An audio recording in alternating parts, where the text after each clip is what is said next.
살려줘, 여보. 제발. 새벽 3시 응급실이었습니다.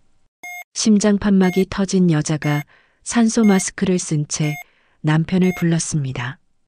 의사는 급했어요. 지금 당장 수술하지 않으면 죽는다고 했죠. 하지만 남편의 대답은 차갑게 식어 있었습니다. 죄송합니다. 수술비가 비싸서 감당이 안 돼요. 그리고 남편은 전화를 받았습니다. 시어머니였죠. 전화기 너머로 들려온 목소리는 더 충격적이었습니다. 수술비 내지 마. 죽게 내버려둬. 보험금 14억 받을 수 있어. 남편은 정말로 병원을 나갔습니다. 뒤도 돌아보지 않고 아내를 죽음 앞에 남겨둔 채로요. 하지만 그날 밤 누군가 나타났습니다. 수술비 1억 원을 대신 낸 낯선 여자. 그리고 3년 후 죽었어야 할 그 여자가 재벌 부사장이 되어 돌아왔습니다. 시어머니와 남편 앞에요. 그 여자를 살린 사람은 과연 누구였을까요? 지금부터 이야기를 시작하려고 합니다. 시작하기 전에 구독과 좋아요 부탁드려요. 새벽 3시였습니다. 응급실 형광등이 눈부시게 밝았어요. 사이렌 소리, 의료진의 발소리, 환자들의 신음소리가 뒤섞여 들렸습니다. 저는 침대에 누워 천장을 바라봤어요. 가슴이 찢어질 듯 아팠습니다. 환자분 보호자시죠? 의사가 급하게 다가왔습니다. 손에는 서류 뭉치를 들고 있었어요. 남편 도윤이 그 앞에 섰습니다. 심장 판막이 파열됐습니다. 지금 당장 수술 들어가야 해요. 늦으면 정말 위험합니다. 의사의 목소리가 절박했습니다. 도윤은 서류를 받아들고 한참을 들여다봤어요. 손이 떨리고 있었습니다. 수술비가 얼마나 되는데요? 1억 원 정도 예상됩니다. 긴급 수술이라 비용이 좀 나가는데 생명이 달린 문제니까 1억. 그 숫자를 듣는 순간 남편의 얼굴이 하얗게 질렸습니다. 입술을 깨물더니 주머니에서 휴대폰을 꺼냈어요. 잠깐만요. 제가 전화 좀. 남편이 복도로 나갔습니다. 저는 산소 마스크를 쓴 채 그를 바라봤어요. 유리문 너머로 그의 모습이 보였습니다. 누군가에게 전화를 걸었어요. 어머니, 저예요. 지금 병원인데요. 네, 서린이가 쓰러져서 심장이래요. 수술을 해야 하는데. 목소리가 떨렸습니다. 전화기 너머에서 여자 목소리가 들렸어요. 또렷하게는 안 들렸지만 시어머니 오말순인 걸 알았습니다. 1억이요, 어머니. 수술비가. 네, 그게 무슨. 하지만 남편의 표정이 점점 굳어갔습니다.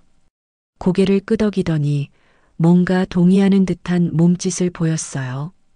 통화가 길어졌습니다. 3분쯤 지났을까요?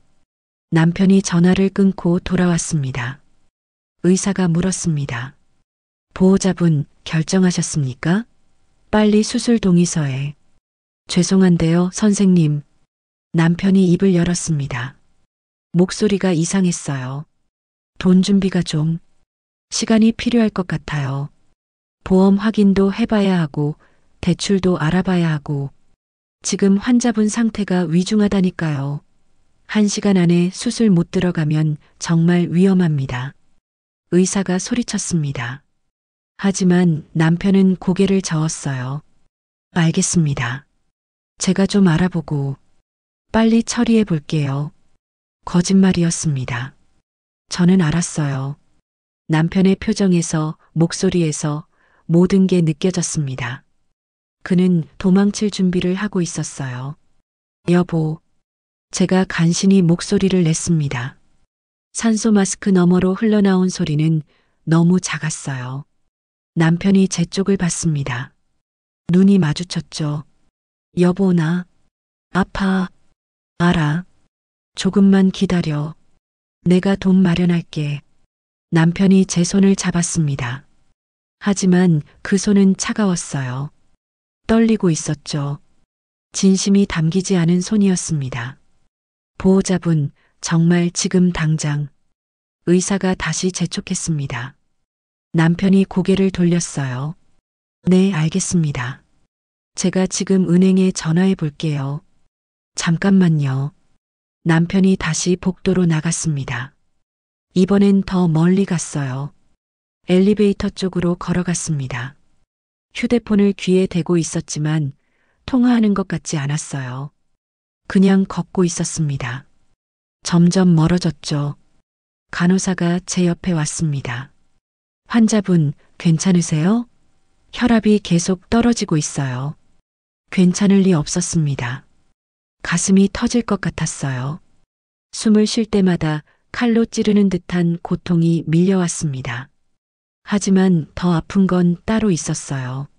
남편이 엘리베이터 속으로 사라지는 걸 지켜봤습니다. 뒤도 돌아보지 않고 그 순간 저는 알았습니다.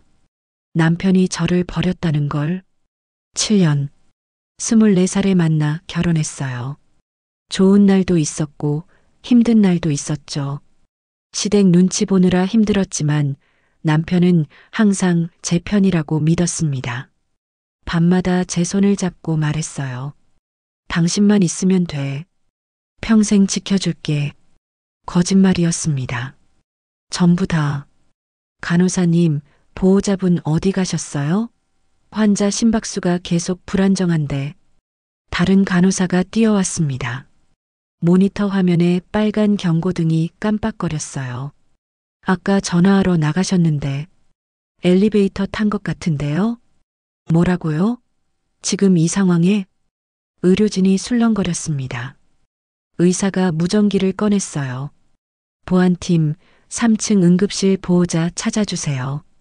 환자 남편인데 연락이 안 돼요. 3층 확인했는데 보이지 않습니다. 1층 로비도 없고요. 주차장 확인해 보세요. 무전기에서 또 다른 목소리가 들렸습니다. 주차장에서 차량 한 대 출차 확인됐습니다. 3분 전이요. 침묵이 흘렀습니다. 의료진이 서로를 바라봤어요. 의사가 한숨을 쉬었습니다.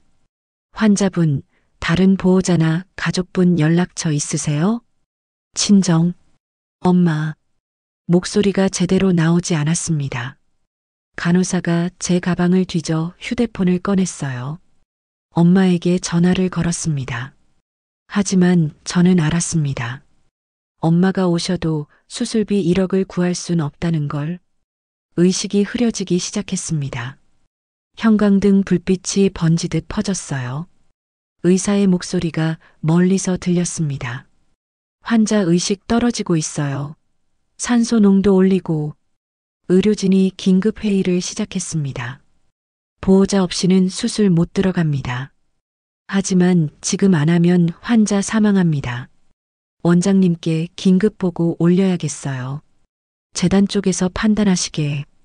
간호사가 전화기를 들었습니다. 누군가에게 보고를 올리기 시작했어요. 네, 원장님. 응급실입니다. 보호자가 수술 거부하고 도주한 환자가 있습니다. 심장판막 파열인데 지금 당장 수술 안 하면. 목소리가 점점 멀어졌습니다. 저는 천천히 어둠 속으로 빠져들었어요. 차갑고 깊은 어둠이었습니다. 그 어둠 속에서 한 가지만 선명했습니다. 나는 버려졌다는 사실. 그것도 가장 믿었던 사람에게.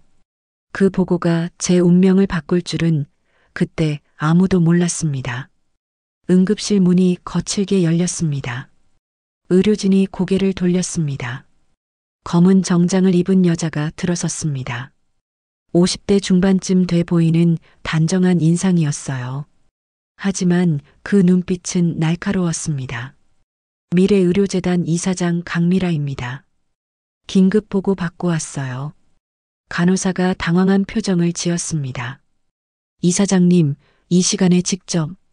환자 어디 있습니까? 이사장의 목소리가 단호했습니다. 간호사가 제 침대를 가리켰어요. 이사장이 큰 걸음으로 다가왔습니다. 의사가 황급히 설명했습니다. 환자 상태가 위중합니다. 심장판막 파열인데 보호자가 수술 거부하고 도주했습니다. 지금 당장 수술 안 들어가면 수술 진행하세요. 이사장이 말을 끊었습니다. 비용은 제가 전액 부담합니다. 1억이든 2억이든 상관없어요. 하지만 보호자 동의가 없으면 제가 책임지겠습니다. 법적 문제도 제가 다 떠안을게요. 어서 수술실로 옮기세요.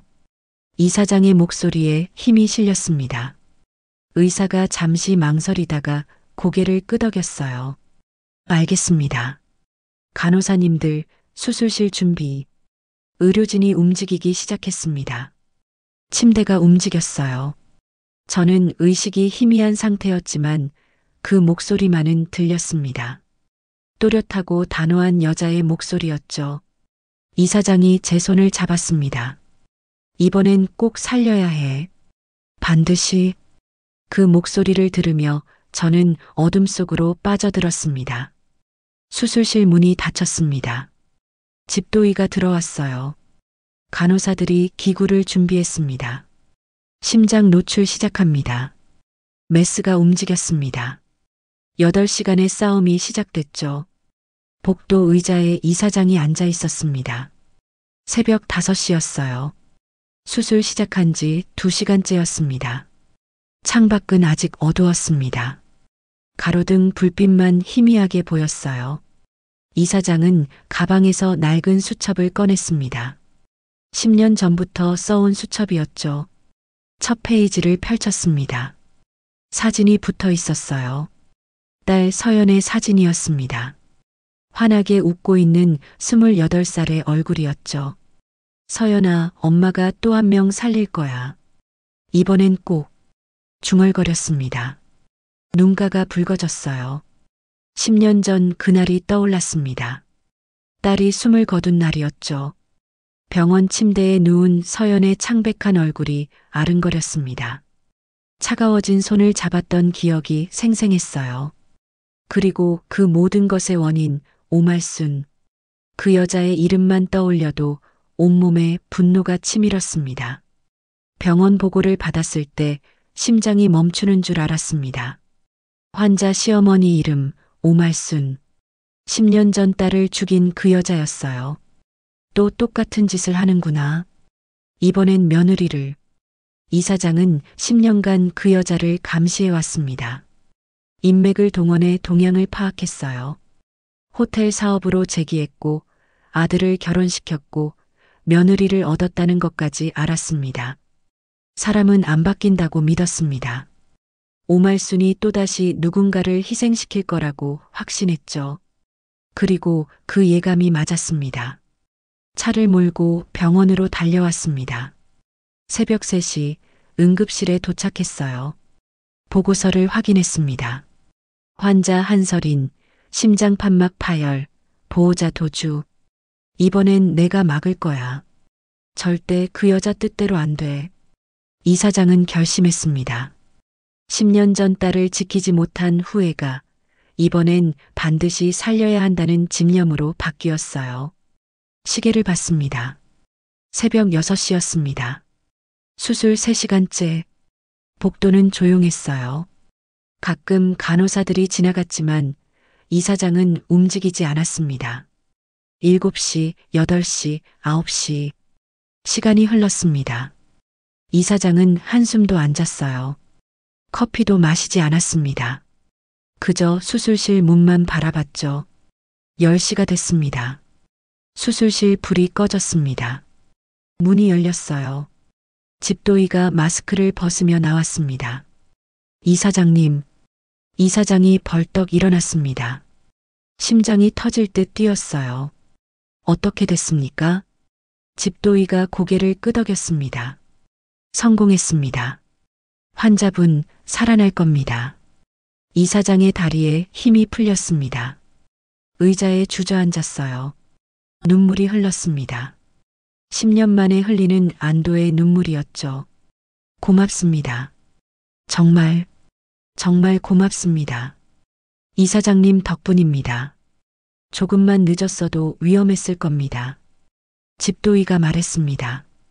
회복실 거쳐서 일반 병실로 보낼 겁니다. 한 이틀 지나면 의식 돌아올 거예요. 저는 병실로 옮겨졌습니다. 산소 마스크를 쓴 채 침대에 누워 있었어요. 창백했지만 가슴은 규칙적으로 움직였습니다. 이사장이 제 침대 옆에 섰습니다. 제 손을 잡았어요. 잘 버텼어. 이제 시작이야. 따뜻한 손이었습니다. 하지만 그 손엔 10년간 쌓인 무게가 담겨 있었어요. 이틀이 지났습니다. 저는 천천히 눈을 떴어요. 천장이 보였습니다. 하얀 천장이었죠. 옆에서 삐삐 소리가 났습니다. 심전도 기계였어요. 깨어나셨군요. 목소리가 들렸습니다. 고개를 돌렸어요. 검은 정장을 입은 여자가 의자에 앉아 있었습니다. 낯익은 얼굴이었죠. 여기가 어디죠? 목소리가 갈라졌습니다. 이사장이 물컵을 들고 빨대를 입에 넣어줬어요. 병원이에요. 수술 잘 끝났어요. 이제 괜찮습니다. 물을 마셨습니다. 차가운 물이 목을 타고 내려갔어요. 정신이 조금 돌아왔습니다. 당신은 미래의료재단 이사장 강미라예요. 당신 수술비 제가 댔습니다. 왜? 저를 설명할 게 많아요. 하지만 지금은 아니에요. 이사장의 목소리가 무거웠습니다. 눈빛엔 말할 수 없는 감정이 서려 있었어요. 그때 병실 문이 벌컥 열렸습니다. 젊은 남자가 과일 바구니를 들고 들어왔어요. 어머니, 환자분 깨어나셨어요? 강민수였습니다. 이사장의 아들이죠. 환하게 웃으며 과일 바구니를 테이블에 올려놨어요. 안녕하세요. 저는 강민수라고 해요. 어머니 아들이에요. 와, 정말 다행이다. 수술 잘 됐네요. 민수가 너무 밝게 구는 바람에 어리둥절했습니다. 이사장이 한숨을 쉬었어요. 민수야, 환자분 아직 회복 중이야. 조용히 해. 아, 죄송해요. 근데 진짜 다행이에요. 운명은 참 묘하죠. 어머니, 제가 병실에 꽃 좀 가져올게요. 민수가 급히 나갔습니다. 다시 조용해졌어요. 이사장이 제 침대 옆에 앉았습니다. 서린 씨, 이사장이 제 손을 잡았습니다. 당신 시어머니 오말순, 그 여자 10년 전 내 딸을 죽였어요. 심장이 철렁했습니다. 제 서연이를 그 여자 때문에 잃었죠. 이사장의 목소리가 떨렸습니다. 눈가가 붉어졌어요. 그래서 당신을 살렸어요. 오말순이가 원하는 대로 되게 놔둘 순 없었으니까.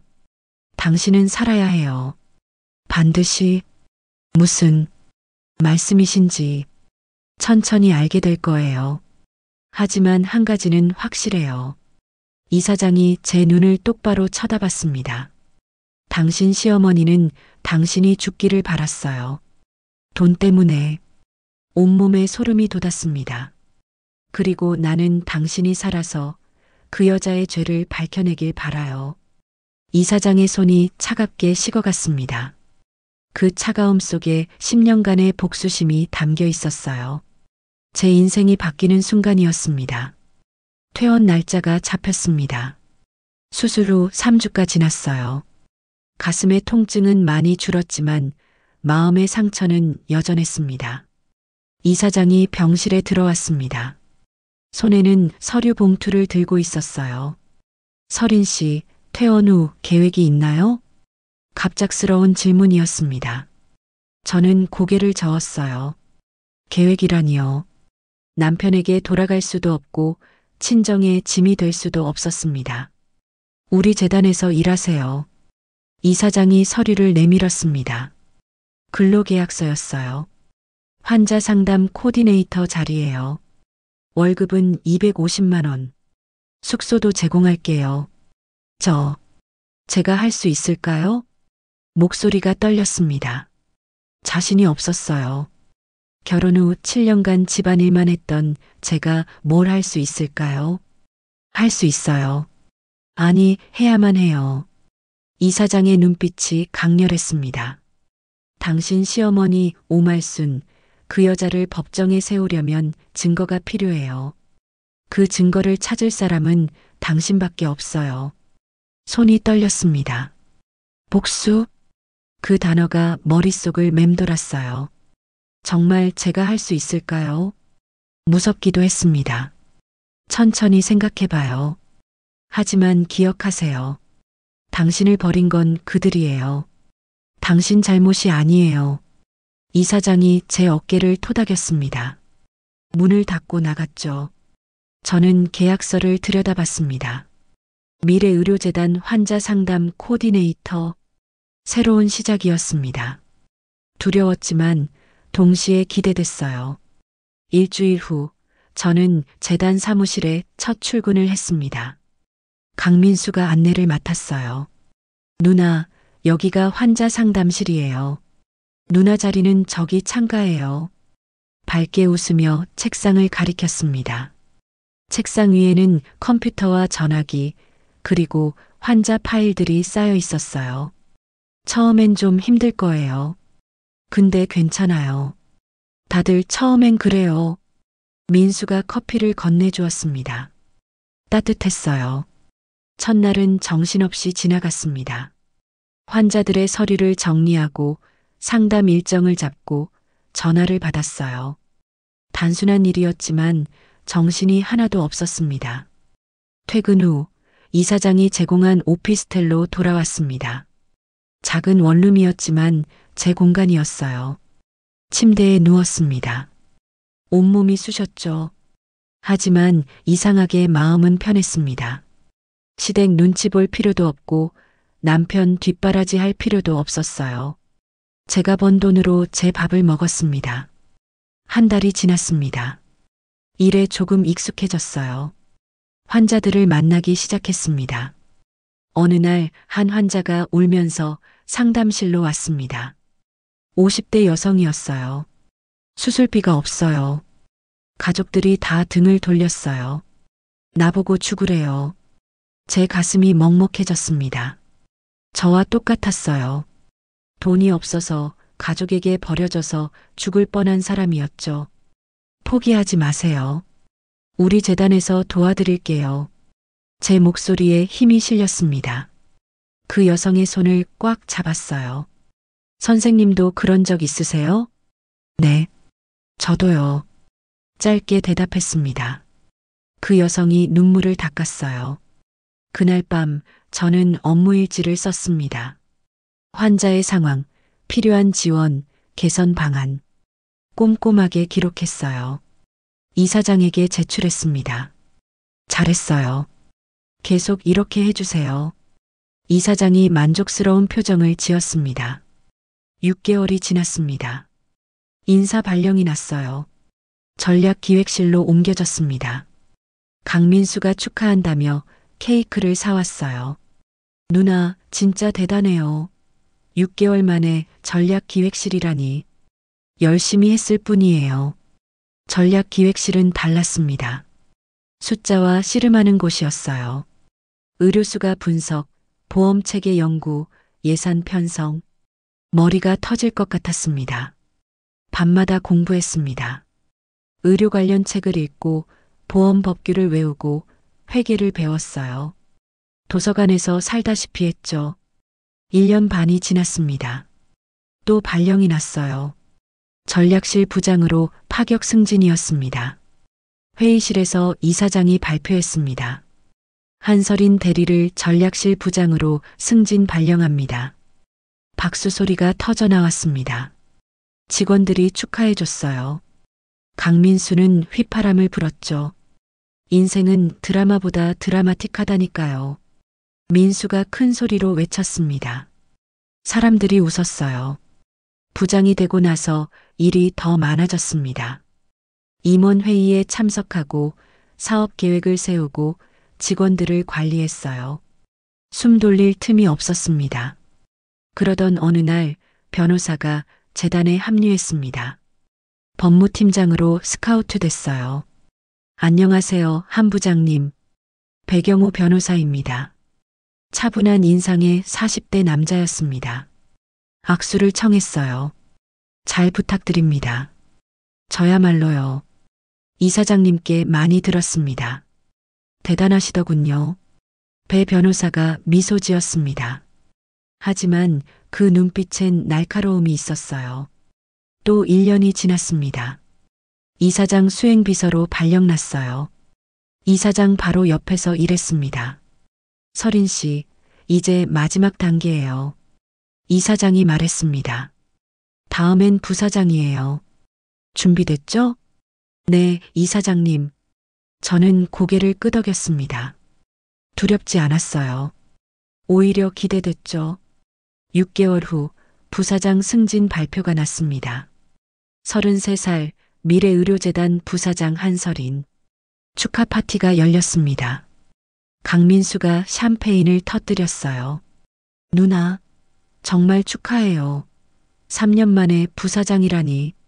민수가 환하게 웃었습니다. 직원들이 박수를 쳤어요. 배 변호사가 다가왔습니다. 축하드립니다, 부사장님. 이제 본격적으로 시작이네요. 본격적으로요? 네. 오말순 건 말입니다. 배 변호사의 목소리가 낮아졌습니다. 증거 수집 준비 끝났습니다. 이제 움직일 때예요. 심장이 두근거렸습니다. 3년을 기다렸어요. 파티가 끝나고 사무실로 돌아왔습니다. 창밖을 바라봤어요. 서울 야경이 펼쳐졌습니다. 반짝이는 불빛들이 아름다웠죠. 거울을 봤습니다. 3년 전과는 다른 얼굴이었어요. 자신감이 붙었고 눈빛이 달라졌습니다. 더 이상 버려진 여자가 아니었어요. 하지만 잊지 않았습니다. 이제 시작이야. 호텔 대연회장이었습니다. 천장에 매달린 샹들리에가 화려하게 반짝였어요. 협력업체 대표들이 300명쯤 모였습니다. 신제품 협약식이었죠. 저는 재단 부사장 자격으로 참석했습니다. 검은색 정장에 하이힐을 신었어요. 강민수가 옆에서 속삭였습니다. 누나, 오늘 완전 멋있어요. 여왕님 같아요.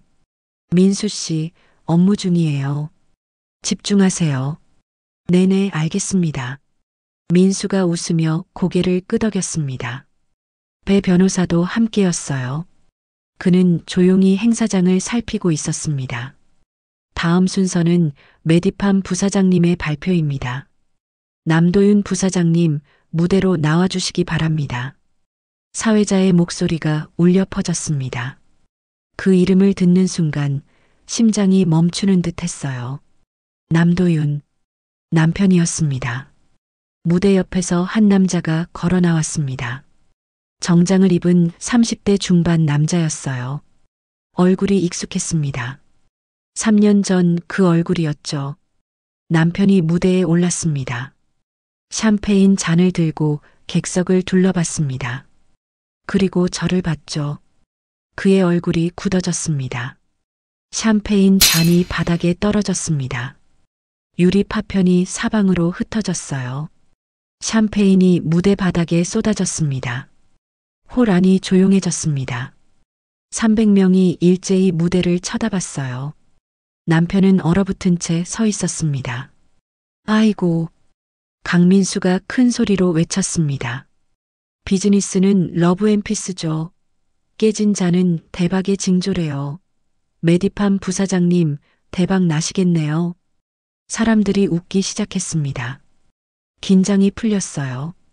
직원들이 무대로 올라가 유리 파편을 치웠습니다.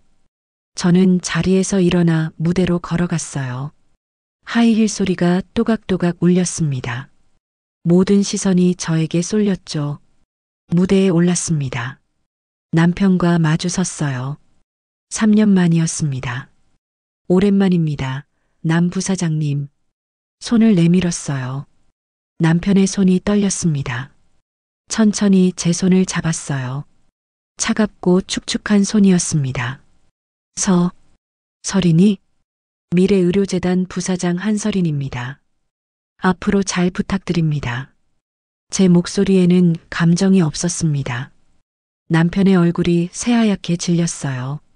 사람들이 박수를 쳤습니다. 사회자가 급히 멘트를 이었습니다. 두 분의 만남이 좋은 협력의 시작이 되길 바랍니다. 저는 무대에서 내려왔습니다. 자리로 돌아왔죠. 민수가 엄지를 치켜 세웠어요. 누나, 완전 프로페셔널. 멋있었어요. 배 변호사가 조용히 말했습니다. 게임 시작이네요. 행사가 계속됐습니다. 발표가 이어졌고 식사가 나왔어요. 하지만 저는 아무것도 먹지 못했습니다. 가슴이 두근거렸어요. 남편은 자리에 앉아 있었지만 계속 저를 쳐다봤습니다. 시선이 느껴졌어요. 불편했지만 신경 쓰지 않았습니다. 행사가 끝나고 사람들이 하나둘 자리를 떴어요. 저도 일어났습니다. 서린 씨, 뒤에서 목소리가 들렸습니다. 남편이었어요. 돌아봤습니다. 네, 잠깐, 얘기 좀 할 수 있을까? 남편의 목소리가 떨렸습니다. 무슨 얘기요? 그게, 아니, 당신이, 어떻게 여기까지, 말이 제대로 나오지 않는 것 같았습니다. 열심히 일했습니다. 그게 다예요. 짧게 대답했습니다. 돌아서려는데 남편이 제 팔을 잡았어요. 설이나, 나 진짜, 손 치워주시겠어요? 제 목소리가 차갑게 식었습니다. 남편이 화들짝 놀라 손을 뗐어요. 미안해. 그때 일은 정말. 그때요? 무슨 일 말씀이세요? 병원에서 내가 너를. 수술비 문제요? 괜찮습니다. 다른 분이 도와주셔서 잘 살았어요. 웃으며 말했습니다. 남편의 얼굴이 일그러졌습니다. 많이 변했네. 완전 다른 사람 같아. 변한 게 아니라 돌아온 거예요. 원래 제 모습으로요. 명함을 꺼냈습니다. 남편의 손에 쥐어줬어요. 미래의료재단 부사장 한설인. 연락 필요하시면 여기로 주세요. 남편이 명함을 멍하니 바라봤습니다. 배 변호사가 다가왔습니다. 부사장님, 차 준비됐습니다. 네, 가죠. 돌아서는데 배 변호사가 남편에게 말했습니다. 남 부사장님, 인생은 부메랑이더군요. 던진 대로 돌아옵니다. 남편의 얼굴이 창백해졌습니다. 입술을 떨었지만 아무 말도 하지 못했어요. 저는 연회장을 나왔습니다. 로비로 걸어갔죠. 민수가 뛰어왔습니다. 누나, 진짜 대박이었어요.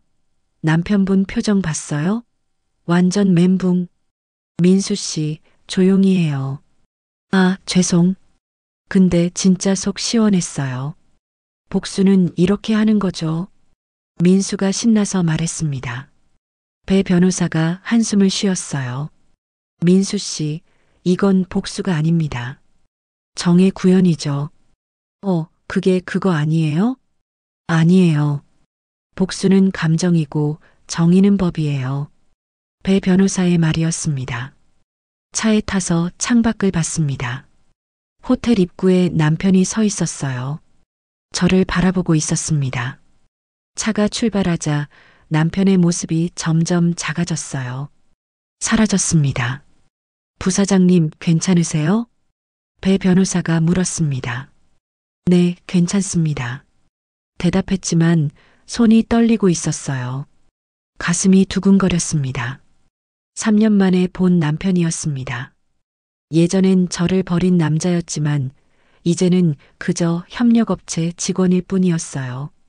하지만 가슴 한구석이 아팠습니다. 여전히 아물지 않은 상처가 있었죠. 이제 시작입니다, 부사장님. 배 변호사가 말했습니다. 메디팜과 재단의 협약이 체결됐어요. 앞으로 자주 만나게 될 겁니다. 알고 있습니다. 그리고 오말순 여사 조사 시작했습니다. 곧 결과 나올 거예요. 심장이 쿵 내려앉았습니다. 시어머니, 모든 것의 시작이었죠. 준비됐나요? 배 변호사가 물었습니다. 네. 준비됐어요. 고개를 끄덕였습니다. 창밖을 봤어요. 서울의 야경이 흘러갔습니다. 협약식 다음 날 오전 10시였습니다. 저는 사무실에서 서류를 검토하고 있었어요. 평범한 하루가 시작되는 줄 알았죠. 부사장님, 아래 로비가 난리 났어요. 직원이 급하게 뛰어들어왔습니다. 숨을 헐떡이고 있었어요. 무슨 일이에요? 어떤 할머니가 기자들 데리고 왔는데 부사장님 찾으면서 난리예요. 심장이 쿵 내려앉았습니다. 누군지 알 것 같았어요. 로비로 내려갔습니다. 엘리베이터 문이 열리는 순간 소란이 들렸습니다. 내 며느리 어디 있어? 한설인 어디 있냐고. 그 목소리였습니다. 시어머니 오말순이었어요.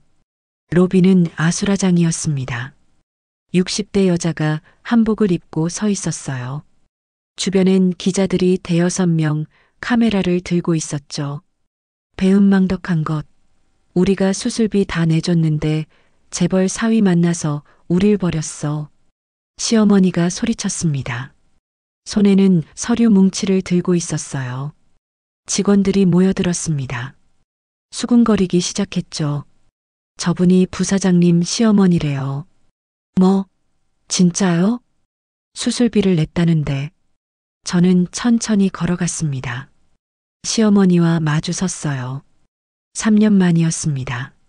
어머님, 여긴 웬일이세요? 제 목소리는 차분했습니다.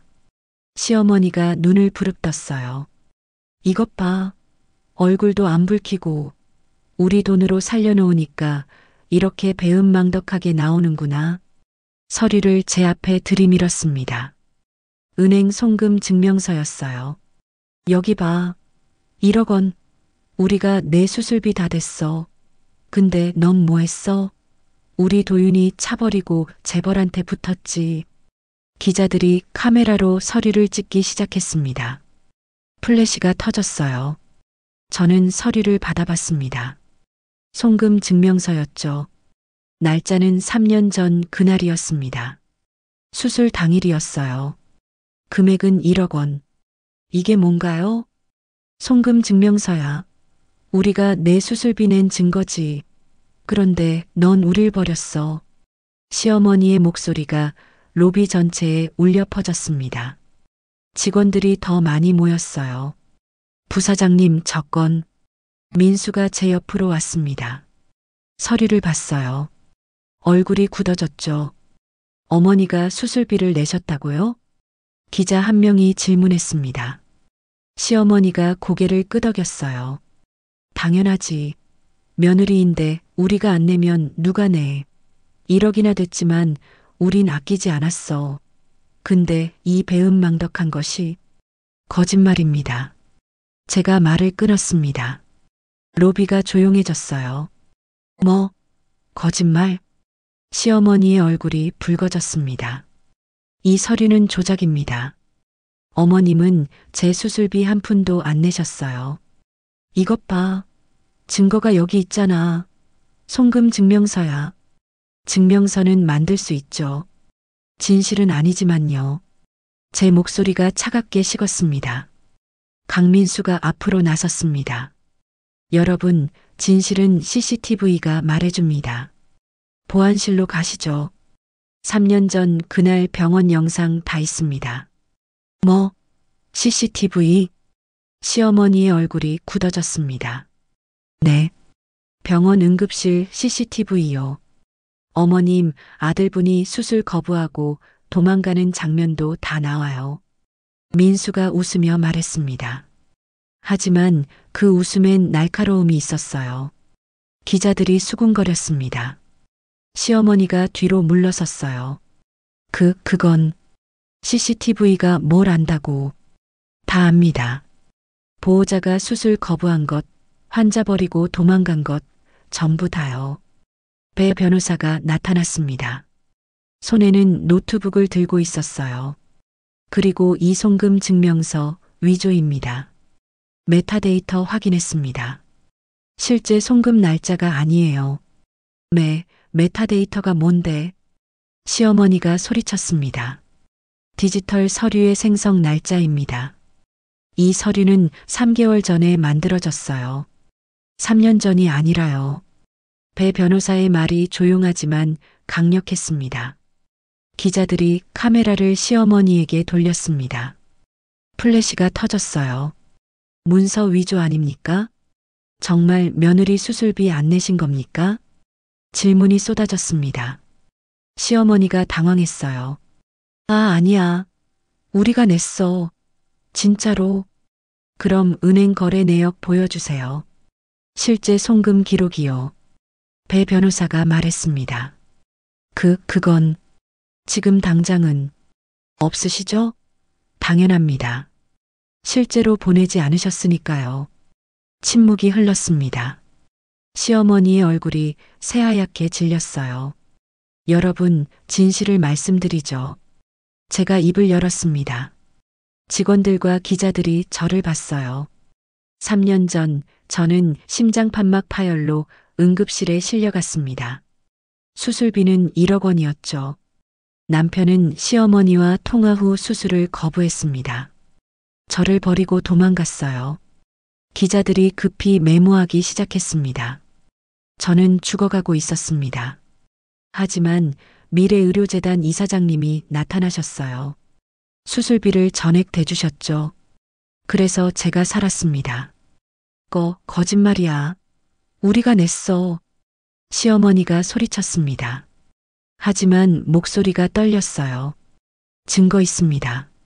배 변호사가 노트북을 열어 화면을 기자들에게 보여줬어요. 재단 송금 내역입니다. 3년 전 그날 재단에서 병원으로 1억 원이 송금됐습니다. 시간까지 정확해요.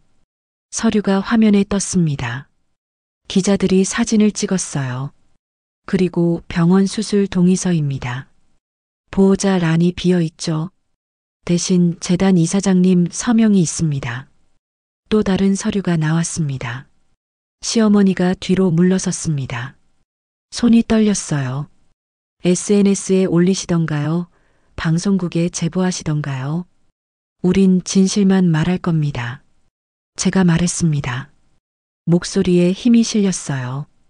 시어머니가 입술을 떨었습니다. 너 이렇게 나오는 거야? 시어머니한테? 저를 죽이려 하신 분한테 뭘 더 예의를 갖춰야 할까요? 제 목소리가 차갑게 식었습니다. 시어머니의 얼굴이 하얗게 질렸어요. 죽이려 했다니 그게 무슨... 증거 없는 진실은 거짓말 못하다고들 하죠. 하지만 우리에겐 증거가 있습니다. 충분히요. 배 변호사가 조용히 말했습니다. 시어머니가 돌아섰습니다. 기자들을 향해 소리쳤어요. 다 거짓말이야. 저것들이 조작한 거라고. 하지만 기자들은 이미 등을 돌리고 있었습니다. 진실이 무엇인지 알았던 거죠. 시어머니가 로비를 빠져나갔습니다. 비틀거리며 걸어갔어요. 직원들이 박수를 쳤습니다. 한두 명에서 시작해 전체로 퍼졌어요. 민수가 제 옆으로 왔습니다. 누나, 완전 멋있었어요. 사이다. 아직 끝난 게 아니에요. 제가 말했습니다. 배 변호사가 고개를 끄덕였어요. 맞습니다. 이제 시작이에요. 오말순 씨 SNS에 글 올리고 방송국에 제보할 겁니다. 그럼요. 우리도 준비합니다. 법무팀 밤새 증거 수집 시작하세요. 배 변호사가 지시했습니다. 그날 밤 법무팀은 밤을 샜습니다. 병원 진료 기록, 수술 동의서 부재 확인, 재단 입금 내역 정리, 퍼즐 조각들이 하나씩 맞춰지기 시작했어요. 저는 창밖을 바라봤습니다. 서울의 야경이 반짝였어요. 시어머니가 파놓은 함정이 오히려 그녀를 올가맬 올가미가 되고 있었습니다. 전쟁은 이제 시작이었습니다. 그날 밤 11시였습니다. 재단 보안실은 모니터로 가득했어요. 24개의 화면이 깜빡거렸습니다. 배 변호사가 의자에 앉아 노트북을 열었어요. 합법적인 방법만 씁니다. 불법 증거는 법정에서 무용지물이니까요. 저와 민수도 옆에 앉았어요. 병원 측에서 협조해줬습니다. 3년 전 CCTV 영상이요. 흑백 영상이 나타났습니다. 병원 복도였죠. 날짜가 찍혀 있었어요. 3년 전 그날 새벽이었습니다. 복도에 사람이 나타났습니다. 남편 도윤이었어요. 휴대폰을 귀에 대고 걷고 있었습니다. 불안한 모습이었죠. 여기 보세요. 배 변호사가 화면을 확대했습니다. 도윤의 입모양이 보였어요. 어머니, 돈, 안 돼. 소리는 없었지만 입모양으로 알 수 있었습니다. 도윤이 고개를 끄덕이고 있었어요. 누군가의 지시를 듣는 것 같았습니다. 저기요. 제가 말했습니다. 목소리가 떨렸어요. 저 표정 보세요. 뭔가 설득당하는 것 같아요. 맞습니다. 통화 시간이 3분이에요. 긴 통화였죠. 배 변호사가 타임라인을 체크했습니다. 영상이 계속됐습니다. 도윤이 전화를 끊었어요. 수술동의 창구로 걸어갔습니다. 의사와 이야기를 나눴죠. 고개를 저었습니다. 그리고 돌아섰어요. 저기 엘리베이터로 가네요. 민수가 말했습니다. 도윤이 엘리베이터를 탔습니다. 문이 닫혔어요. 사라졌죠. 주차장 CCTV도 있습니다. 배 변호사가 다른 파일을 열었습니다. 주차장 영상이 나왔어요. 차 한 대가 빠져나갔습니다. 시간은 새벽 3시 15분이었어요. 환자가 죽어가는데 도망갔네요. 명백하죠. 배 변호사의 목소리가 차갑게 식었습니다. 그런데 더 있습니다. 배 변호사가 또 다른 파일을 열었습니다. 오디오 파일이었어요. 응급실 콜 로그입니다. 병원 내부 통화 기록이죠. 재생 버튼을 눌렀습니다. 잡음이 섞인 소리가 흘러나왔어요. 보호자가 수술 거부, 간호사의 목소리였습니다. 희미했어요. 원장님께 보고, 그리고 또 다른 목소리가 들렸습니다. 여자 목소리였어요. 서명을 미루세요. 시간을 끄세요. 심장이 쿵 내려앉았습니다. 그 목소리를 알았어요. 저거 시어머니 목소리예요. 제가 말했습니다. 손이 떨렸어요. 확실해요? 배 변호사가 물었습니다. 네. 7년간 들었어요. 확실해요. 배 변호사가 고개를 끄덕였습니다. 음성 분석 맡겼습니다. 전문가가 확인 중이에요. 민수가 커피를 들고 들어왔습니다. 3잔을 나눠줬어요. 증거는 차갑게 보관해야 맛있죠. 뜨거운 커피 한 잔 하시면서요. 농담을 던졌지만 분위기는 무거웠습니다. 근데 배 변호사님, 이거 공개하면 안 돼요? 민수가 물었습니다. 아직입니다. 더 큰 그림을 그려야 해요. 단순 의료비 사기로 끝낼 게 아니에요. 무슨 뜻이에요? 제가 물었습니다. 계획적인 살인 미수일 가능성이 높습니다. 보험금 노린 거죠. 배 변호사의 말에 등골이 오싹했습니다. 보험금이요? 네. 조사 중입니다. 부사장님 명의로 가입된 보험 찾고 있어요. 배 변호사가 노트북을 두드렸습니다. 여러 보험사 홈페이지를 열었어요.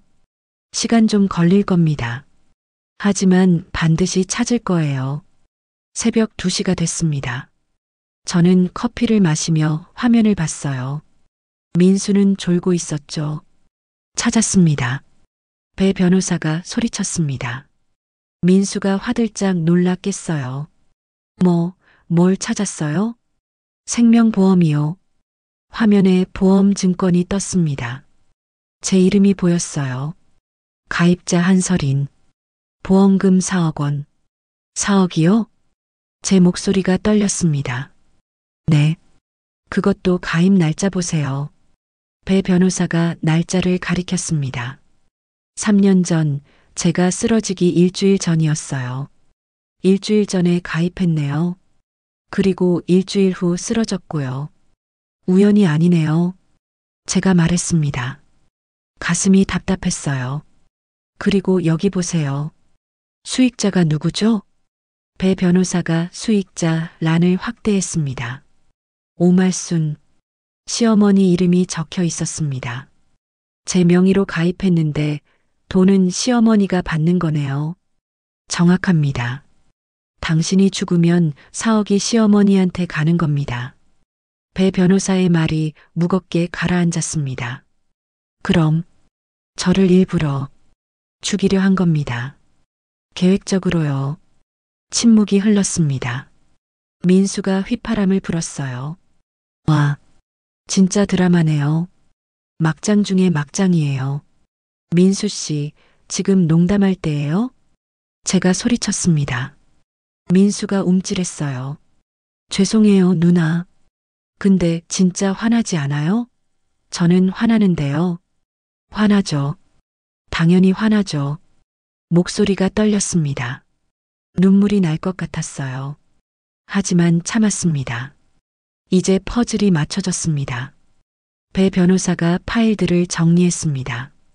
3년 전 사건 일주일 전 오말순이 당신 명의로 4억짜리 보험 가입. 일주일 후 당신 쓰러짐. 아들에게 전화로 수술 거부 지시. 당신 죽기를 기다림. 보험금 4억 챙기려고 한 겁니다. 계획적 살인 미수네요.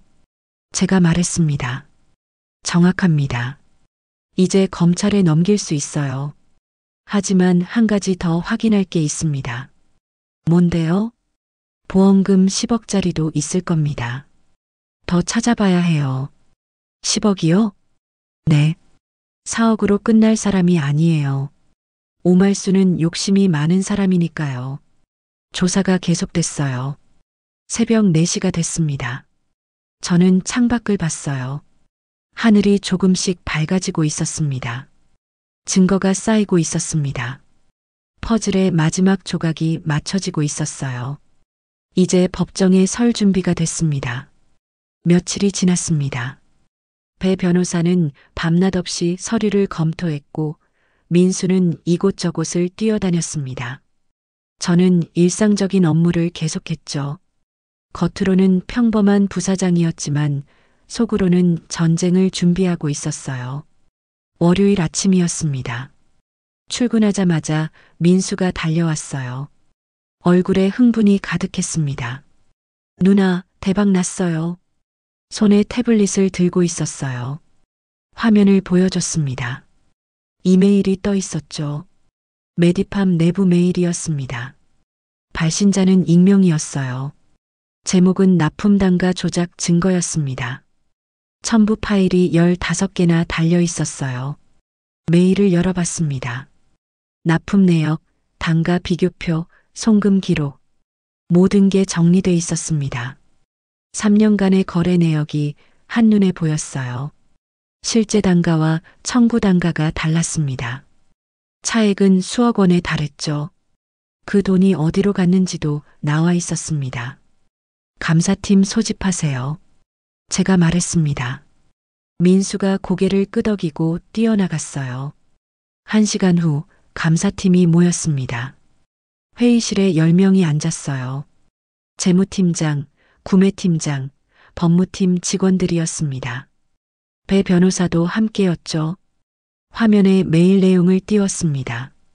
감사팀원들이 자료를 검토하기 시작했어요.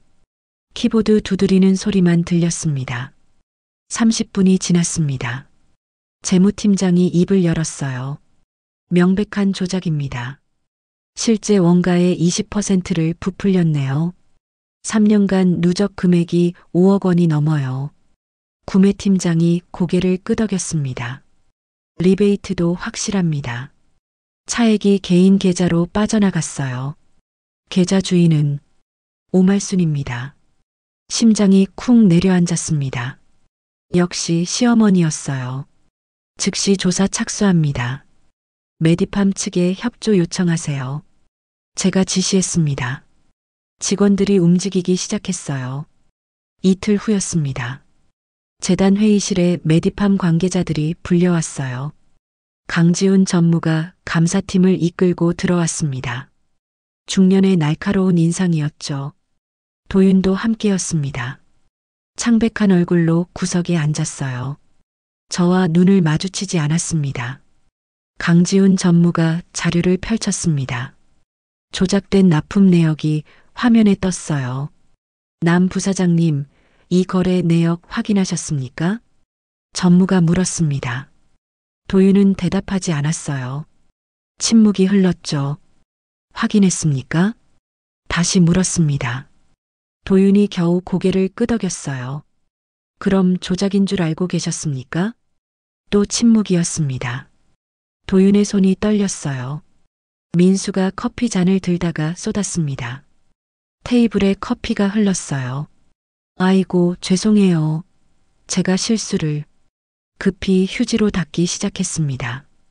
긴장된 분위기가 조금 풀렸어요. 배 변호사가 서류를 꺼냈습니다. 은행 거래 내역이었죠. 3년간 조작된 금액 총 5억 3천만 원입니다. 이 중 5억이 오말순 씨 계좌로 송금됐습니다.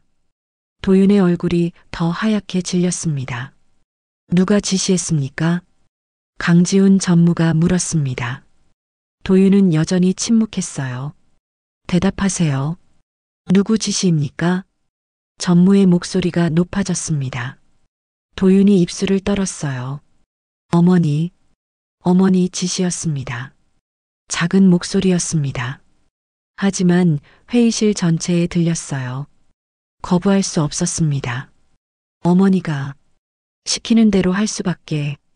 도윤의 목소리가 끊겼습니다. 고개를 더 숙였어요. 이 진술이 법정에서 중요한 증거가 될 겁니다. 계속하세요. 배 변호사의 말이었습니다. 차분했지만 무게감이 있었어요. 도윤이 떨리는 목소리로 계속했습니다. 어떻게 시작됐는지, 어떻게 조작했는지, 돈이 어디로 갔는지 모든 걸 털어놓기 시작했어요. 그때였습니다. 회의실 문이 벌컥 열렸어요. 시어머니 오말순이 난입했습니다. 당신들 지금 뭐 하는 거야? 우리 아들 협박하지 마. 소리를 질렀습니다. 직원들이 놀라 뒤를 돌아봤어요. 어머니, 도윤이 일어섰습니다. 하지만 시어머니는 듣지 않았어요. 입 닥쳐. 아무 말도 하지 마. 저것들이 너 함정에 빠뜨리려는 거야. 시어머니가 도윤을 끌어당겼습니다. 하지만 도윤은 움직이지 않았어요. 어머니, 이제 그만하세요. 도윤의 목소리였습니다. 처음으로 힘이 실렸어요. 뭐라고? 이제 그만하시라고요. 저 더 이상 못하겠어요.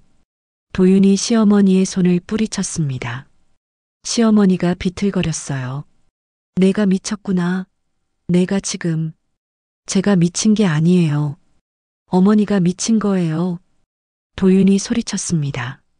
처음 보는 모습이었어요. 회의실이 조용해졌습니다. 3년 전 그날부터 제 인생은 지옥이었어요. 매일 밤 악몽을 꿔요. 서린이가 죽어가는 꿈을요. 제가 도망치는 꿈을요. 도윤의 목소리가 떨렸습니다. 눈가가 붉어졌어요. 이제 그만할래요. 모든 걸 털어놓을 거예요. 진실을 말할 거예요. 시어머니의 얼굴이 일그러졌습니다. 너 정말. 네, 정말입니다. 저 더 이상 어머니 꼭두각시 안 할 거예요.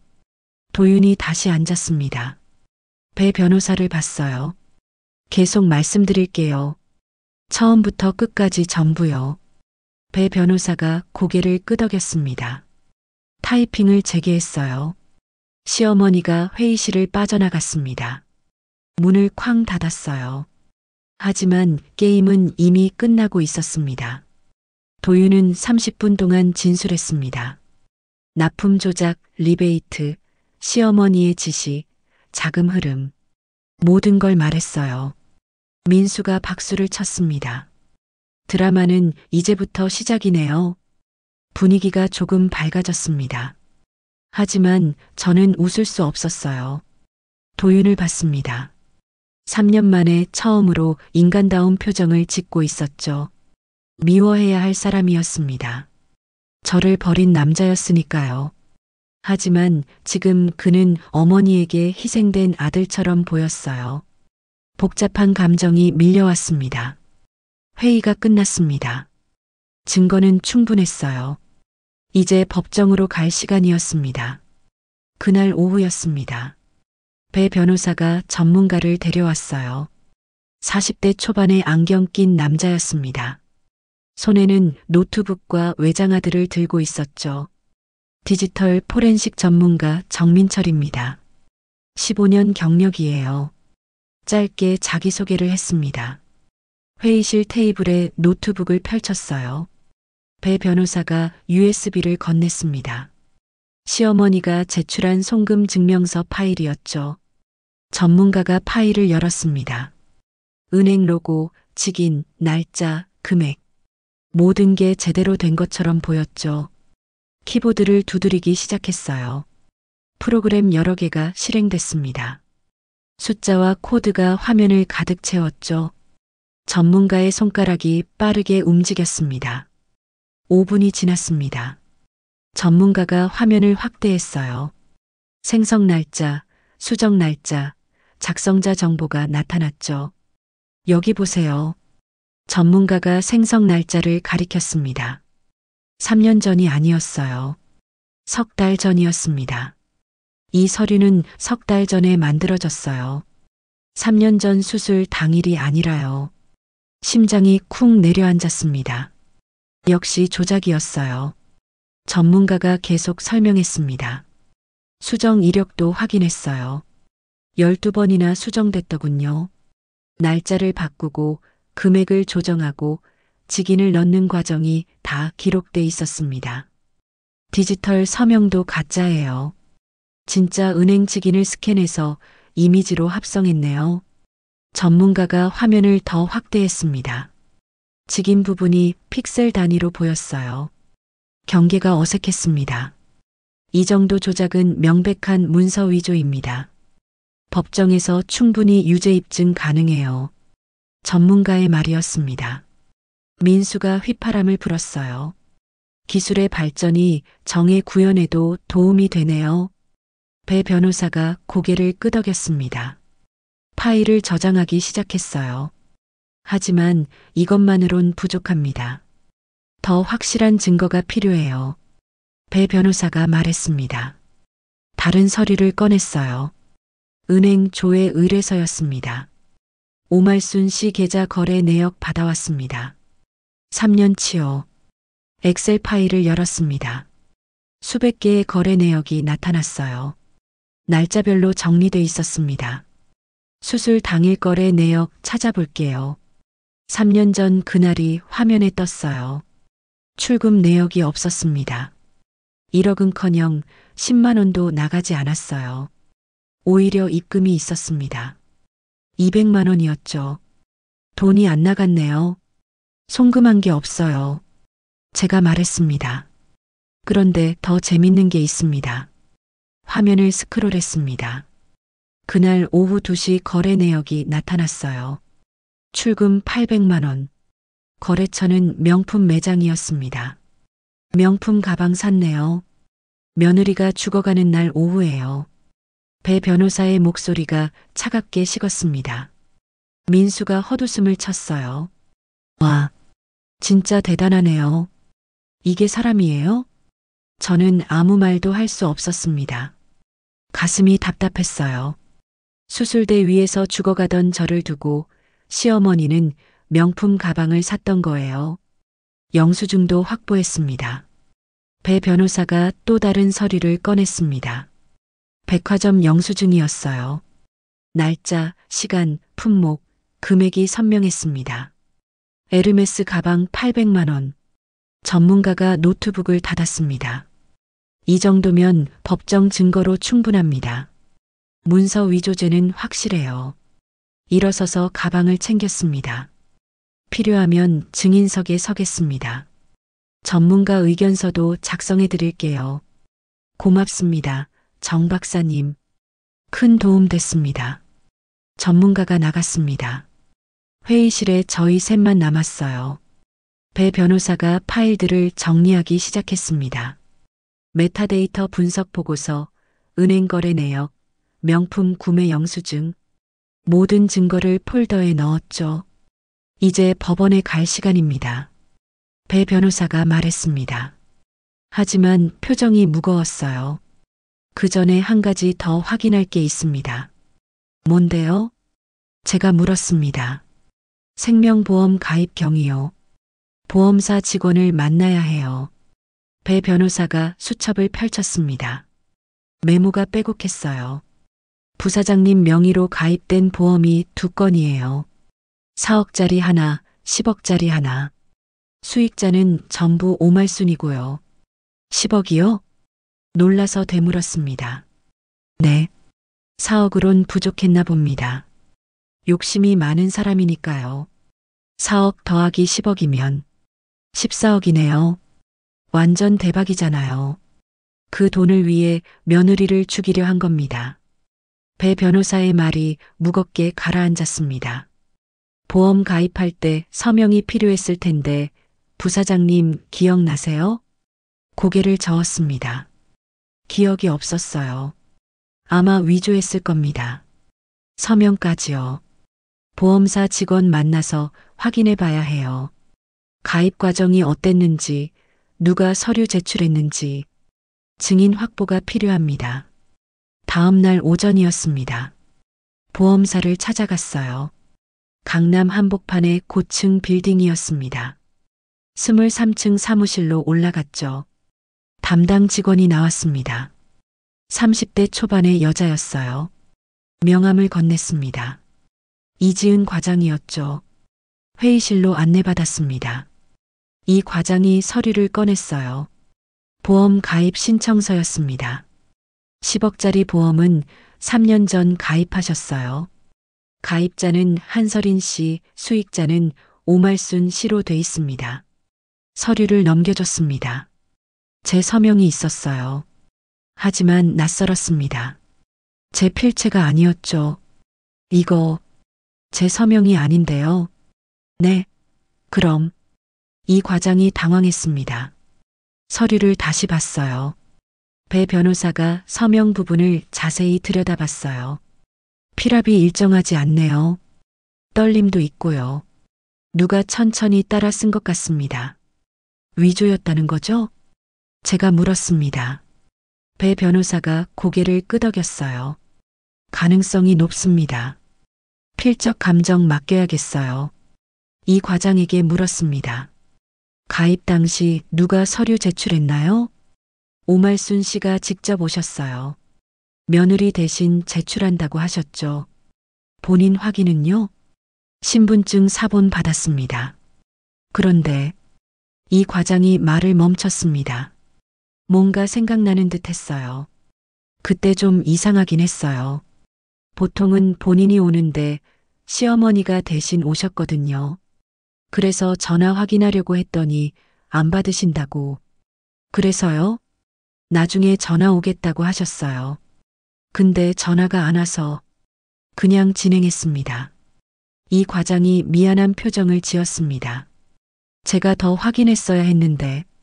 배 변호사가 손을 저었습니다. 과장님 잘못이 아닙니다. 증인이 돼주시면 됩니다. 법정에서 증언해 주실 수 있나요? 이 과장이 고개를 끄덕였습니다. 네, 할 수 있어요. 당연히 해야죠. 모든 퍼즐이 맞춰졌습니다. 문서 위조, 서명 위조, 보험 사기. 오말순이 저를 죽이려 한 증거가 완벽하게 갖춰졌어요. 보험사를 나왔습니다. 엘리베이터를 타고 1층으로 내려갔죠. 빌딩 밖으로 나오니 햇살이 눈부셨습니다.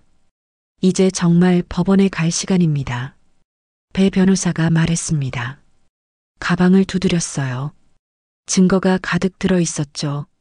준비됐습니까? 저를 봤습니다. 저는 고개를 끄덕였어요. 네, 준비됐어요. 하늘을 올려다봤습니다. 구름 한 점 없이 맑았어요. 마지막 전쟁이 시작되려 하고 있었습니다. 일주일이 지났습니다. 증거 수집에 지쳐 있었어요. 매일 밤늦게까지 서류를 검토하고 새벽에 일어나 회의를 했습니다. 몸도 마음도 한계였죠. 토요일 오전이었습니다. 저는 친정에 가기로 했어요. 오랜만이었습니다. 3년 만이었죠. 차를 몰고 인천으로 향했습니다. 민수와 배 변호사가 함께였어요. 둘 다 쉬는 날인데도 따라왔습니다. 누나, 친정 가는 거 처음이죠? 떨려요? 민수가 물었습니다. 저는 고개를 끄덕였어요. 떨렸습니다. 어머니를 어떻게 봐야 할지 몰랐죠. 1시간 후 친정에 도착했습니다. 계단을 올라가는데 북소리가 들렸습니다. 장구 소리도 섞여 있었어요. 뭔가 행사를 하는 것 같았습니다. 문을 열었습니다. 마당에 사람들이 모여 있었어요. 한가운데 무당이 서 있었습니다. 오색 한복을 입고 춤을 추고 있었죠. 설이나 어머니가 달려왔습니다. 60대 중반의 작은 체구였어요. 저를 꽉 안았습니다. 우리 딸 정말 오랜만이다. 눈물이 글썽였습니다. 저도 눈시울이 뜨거워졌어요. 엄마, 이게 뭐예요? 마당을 가리켰습니다. 무당, 굿상, 과일, 떡이 가득했어요. 우리 설인이 재벌 며느리 팔자라며 굿 좀 해달라고 했지. 어머니가 환하게 웃었습니다. 제 손을 잡고 굿상으로 갔어요. 상 위에 과일이 산처럼 쌓여 있었습니다. 엄마, 이게 얼마예요? 돈 많이 들었겠어요. 괜찮아, 괜찮아. 내 딸 잘 되는데 이 정도야. 어머니가 웃으며 말했습니다. 사치스러웠지만 어머니의 마음이 느껴졌어요. 민수가 신기한 듯 주변을 둘러봤습니다. 와, 굿판이 이런 거예요? 처음 봐요. 완전 신기한데요? 무당이 춤을 추며 다가왔습니다. 50대쯤 돼 보이는 여자였어요. 방울을 흔들며 노래를 불렀습니다. 이 집 따님, 귀한 팔자로구나. 고생 끝에 복이 온다. 장구가 쿵쿵 울렸습니다. 무당이 빙글빙글 돌았어요. 미신도 때론 심리적 위안이 되는군요. 흥미롭습니다. 중얼거렸습니다. 민수가 웃었어요. 배 변호사님, 지금 연구하시는 거예요? 무당이 갑자기 멈췄습니다. 춤을 멈추고 저를 바라봤어요. 눈빛이 날카로워졌습니다. 곧 큰일이 터지겠구나. 심장이 쿵 내려앉았습니다. 무당이 천천히 다가왔어요. 험난한 길이 기다리고 있어. 하지만 두려워 말거라. 끝은 내가 이긴다. 손을 들어 제 이마를 짚었습니다. 차가운 손이었어요. 고비가 셋이구나. 하나는 넘었고 둘은 남았다. 마지막 고비가 제일 힘들 거야. 무당이 물러났습니다. 다시 춤을 추기 시작했어요. 어머니가 제 손을 꽉 잡았습니다. 설이나, 무당님 말씀 들었지? 끝은 내가 이긴대. 엄마, 미신 믿지 마세요. 아니야, 맞아. 우리 딸 절대 안 진다. 어머니가 확신에 차 말했습니다. 그때 제 휴대폰이 울렸습니다. 진동이 가방 속에서 느껴졌어요. 꺼내봤습니다. 문자였죠. 부고 문자였습니다. 읽는 순간 손이 떨렸어요. 미래의료재단 고문 변호사 김철수 선생님께서 별세하셨습니다. 빈소는 서울대병원 장례식장 3호실. 장례 절차 중 유언장 공개 예정. 재단 고문 변호사였습니다. 오랫동안 재단을 도왔던 분이죠. 그리고 유언장 공개라는 문구가 눈에 들어왔어요. 민수가 제 어깨 너머로 문자를 받습니다. 누나, 이거. 김철수 변호사님 돌아가셨네요. 그분 이사장님이랑 오래 아셨던 분인데. 배 변호사도 문자를 확인했습니다. 표정이 굳어졌어요. 유언장 공개라. 운명은 정말 타이밍의 예술이군요. 중얼거렸습니다. 어머니가 물었습니다. 무슨 일이야, 설이나? 재단분이 돌아가셨어요. 장례식 가봐야 할 것 같아요. 지금? 네, 지금요. 일어섰습니다. 어머니가 제 손을 놓지 않았어요. 설이나, 조심해. 무당님 말씀처럼 큰일이 기다리고 있을지도 몰라. 괜찮아요, 엄마. 어머니를 안았습니다. 작고 따뜻한 몸이었어요. 어머니가 무당에게 다가갔습니다. 지갑에서 돈을 꺼냈어요. 5만 원권 5장이었습니다. 무당님, 우리 딸 애군 좀 막아주세요. 부탁드립니다.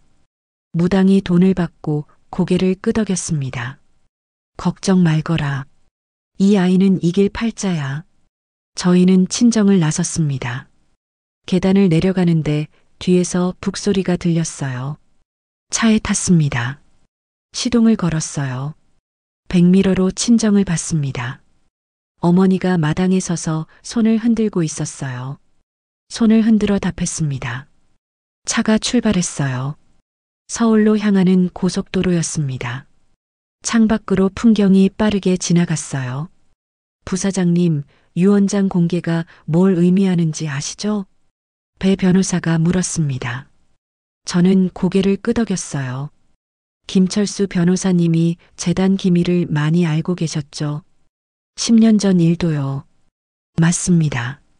그분의 유언장엔 뭔가 있을 겁니다. 이사장님과 관련된 내용이요.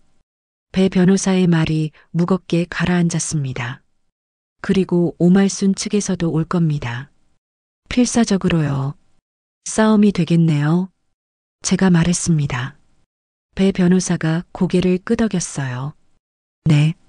피할 수 없는 대결입니다. 민수가 뒤에서 말했습니다. 근데 무당 말 맞는 것 같아요. 고비가 셋이라고 했잖아요. 지금까지 하나 넘었고 이제 둘 남았다고. 민수 씨, 미신 믿어요? 배 변호사가 물었습니다. 민수가 웃었어요. 아니요. 근데 재밌잖아요. 드라마 같아서요. 차는 계속 달렸습니다. 서울이 점점 가까워졌어요. 고층 빌딩들이 보이기 시작했습니다. 저는 핸들을 꽉 잡았습니다. 손에 땀이 났어요. 긴장됐습니다. 하지만 동시에 각오가 섰죠. 이제 피할 수 없는 시간이 왔습니다. 마지막 전쟁의 시작이었어요. 어머니의 목소리가 귓가에 맴돌았습니다. 우리 딸 절대 안 진다. 저는 지지 않을 겁니다. 반드시 이길 거예요. 장례식장으로 향했습니다. 마지막 퍼즐 조각을 찾으러요. 서울대병원 장례식장에 도착했습니다. 오후 4시였어요. 주차장은 차들로 가득했습니다. 많은 사람이 온 모양이었죠. 사무실로 향했습니다. 복도를 걸어가는데 향 냄새가 코를 찔렀어요. 진한 냄새였습니다. 장례식장 특유의 냄새였죠. 문을 열었습니다. 홀 안은 사람들로 붐볐어요. 200명은 넘어 보였습니다. 검은 옷을 입은 사람들이 가득했죠. 영정 사진이 앞에 놓여 있었습니다. 김철수 변호사였어요. 온화한 미소를 짓고 있었습니다. 흰 국화가 영정을 둘러싸고 있었죠. 상주석을 봤습니다. 유가족들이 앉아 있었어요. 그 근처에 시어머니 오말순이 서 있었습니다. 저를 봤습니다. 눈빛이 날카로워졌어요. 노려보기 시작했습니다. 독이 가득한 눈빛이었죠. 저는 시선을 피하지 않았습니다. 똑바로 쳐다봤어요. 3년 전처럼 도망치지 않았습니다. 조문을 했습니다. 영정 앞에서 절을 올렸어요. 고개를 숙이는 순간 시어머니가 다가왔습니다. 내가 훔친 게 뭔지 다 밝혀질 거야. 낮은 목소리였습니다. 저만 들리는 크기였어요. 도끼가 서려 있었습니다. 저는 대답하지 않았습니다. 그냥 일어섰어요. 시어머니를 지나쳐 갔습니다. 홀 한쪽 구석에 도윤이 서 있었습니다. 고개를 숙이고 있었어요. 조문객들과 눈을 마주치지 않았습니다. 초라한 모습이었죠. 사람들이 수군거렸습니다. 목소리가 여기저기서 들렸어요. 저 여자가 그 재벌가 며느리래. 사기 의혹 있다며? 시어머니랑 소송 중이라던데. 돈 문제래. 수술비를 누가 냈다, 안 냈다. 소문이 퍼져 있었습니다. 민수가 제 옆으로 왔어요. 누나, 저기 오말순이 사람들한테 뭐라고 하고 다녀요. 조심해야 할 것 같아요. 홀 안을 둘러봤어요. 이제 법이 말할 차례입니다. 걱정 마세요. 조용히 말했습니다. 1시간이 지났습니다. 조문객들이 계속 들어왔어요. 재단 관계자들도 많이 왔습니다. 이사장님의 지인들이었죠. 6시가 됐습니다. 검은 정장을 입은 남자가 나타났어요. 60대 중반쯤 돼 보였습니다. 손에 서류 가방을 들고 있었죠. 유 원장 집행인이었습니다. 변호사 배지를 달고 있었어요.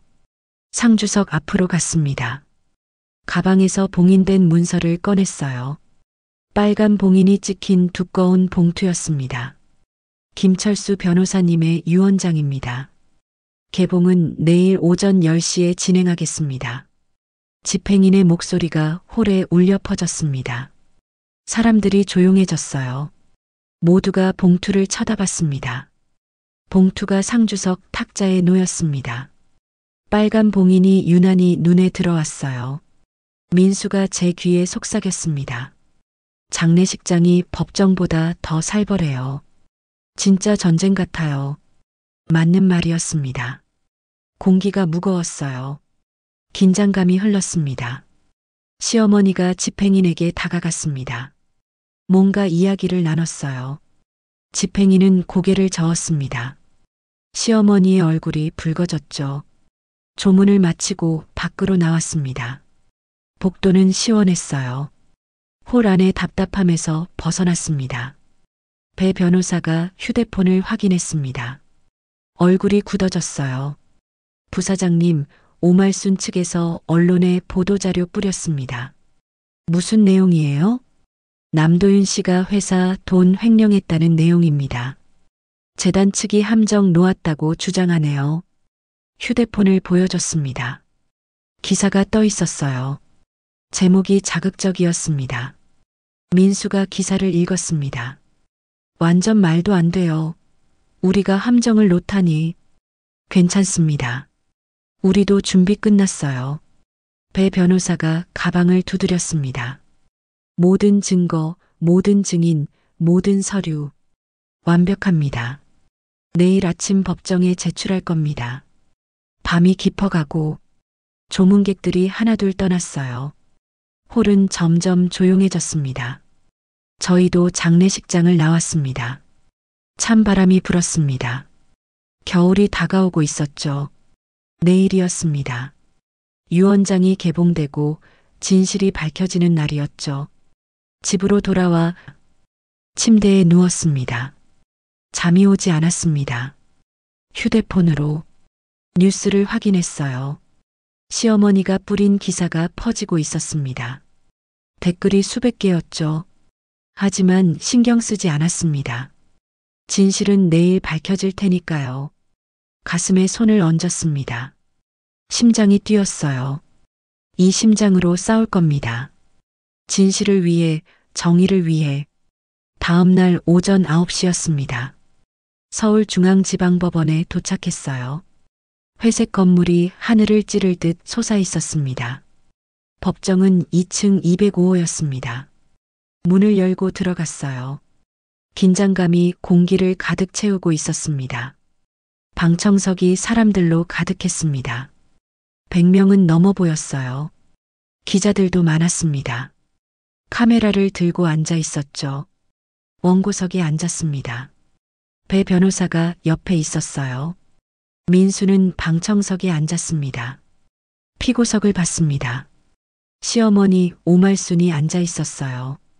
검은 정장을 입고 있었습니다. 옆에는 변호사가 2명 있었죠. 도윤도 보였습니다. 증인석 근처에 앉아 있었어요. 고개를 숙이고 있었습니다. 9시 30분이 됐습니다. 법정문이 열렸어요. 판사가 입장했습니다. 50대 중반의 여자 판사였습니다. 전원 기립. 법원 직원의 목소리가 울렸습니다. 모두가 일어섰어요. 판사가 자리에 앉았습니다. 망치를 두드렸어요. 소리가 법정에 울렸습니다. 착석하세요. 지금부터 재판을 시작하겠습니다. 모두가 앉았습니다. 제 심장이 빠르게 뛰었어요. 원고 측 증거 제출해 주세요. 판사가 말했습니다. 배 변호사가 일어섰어요. 첫 번째 증거입니다. 병원 CCTV 영상입니다. 화면이 켜졌습니다. 법정 앞쪽 대형 스크린이었어요. 흑백 영상이 나타났습니다. 3년 전 그날 새벽이었습니다.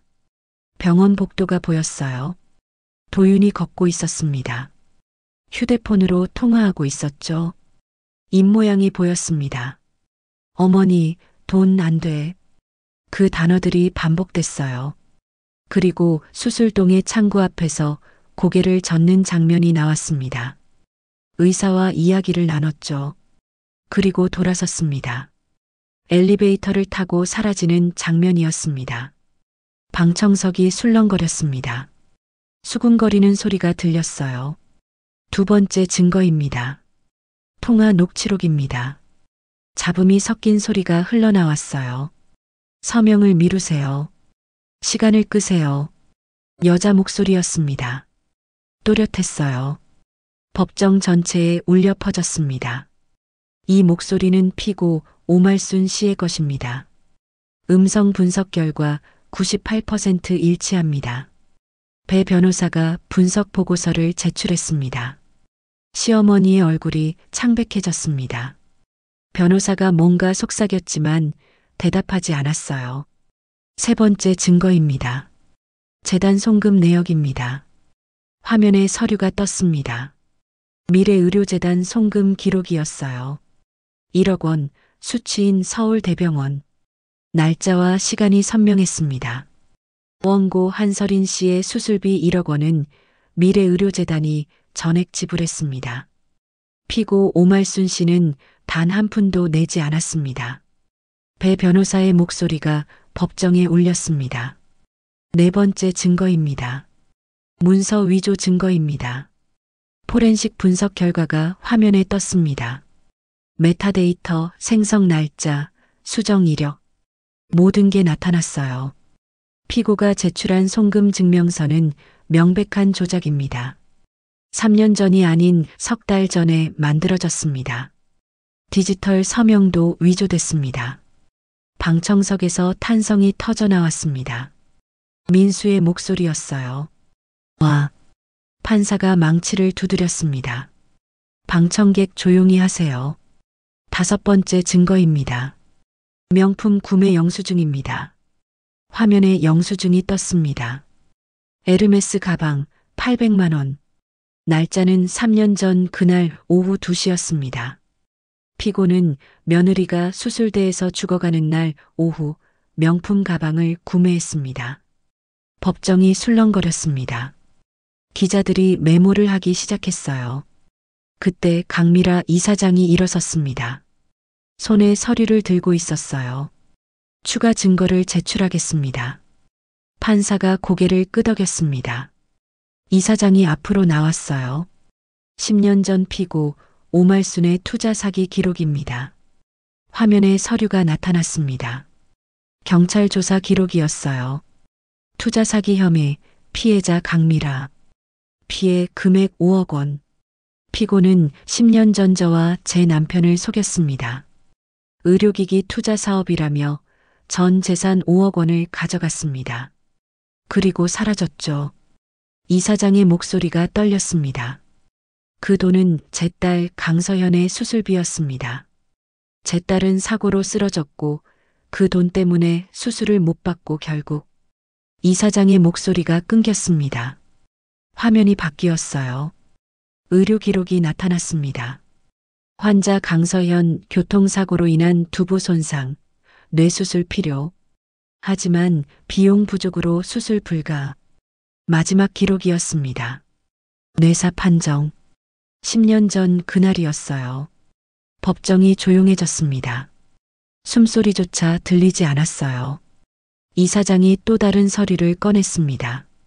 그리고 이것이 원고 한서린 씨의 의료 기록입니다. 화면에 서류가 떴습니다.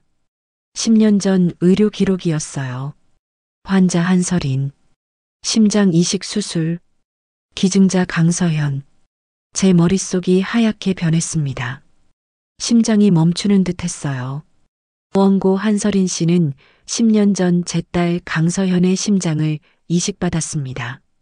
제 딸의 심장으로 살아온 겁니다. 이사장의 목소리가 울렸습니다. 눈물이 흘렀어요. 법정이 침묵에 빠졌습니다. 아무도 말하지 않았어요. 저는 가슴에 손을 얹었습니다. 심장이 뛰고 있었어요. 강서현의 심장이었습니다. 이사장님 딸의 심장이었어요.